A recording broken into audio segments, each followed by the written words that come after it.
Posibleng maramdaman sa bansa ang epekto ng gulo sa Middle East sa mga susunod na linggo ayon sa Department of Energy. Wala pang katiyakan pero posibleng 2 piso raw kada litro magiging taas presyo ng mga produktong petrolyo. At kaunay po niyan mga kapanayam natin, Department of Energy Oil Industry Management Bureau Director Attorney Rino Abad. Linawin muna natin ano ba ang dahilan ng big time oil price hike ngayong linggong ito? Ay yung tuloy-tuloy din ho na pangamba dun sa kahit po ang naging basis niyan ay nag-end dun sa trading price ng February 27. Atake ho, actual attack ay no, sa February 28. 28, yes. Yan ho ang naging impact ng adjustment niya. Pero hindi na ho isolated yung period na yan. Talagang nandun na yung pangamba. Yes. At masasabi natin na malaking factor sa naging increase din natin yung nangyayaring gulo dun sa Middle East area. Sa tingin po ninyo sa forecast, wala na bang makakapigil sa pagtuloy-tuloy nito mga oil price hike, Director?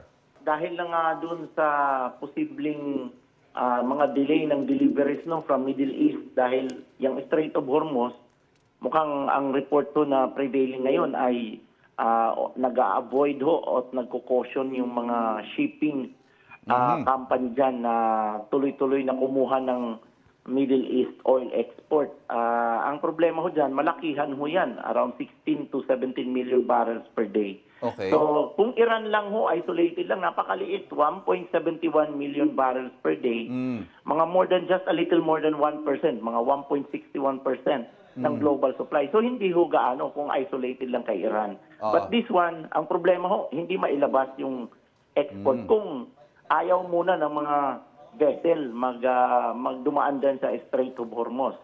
Temporarily, no? So ayaw naman natin sabihin na ayaw na nila mag-export. Walang may gusto, lahat may gusto mag-export. Nag-a-avoid lang sa problema doon sa shipping, no?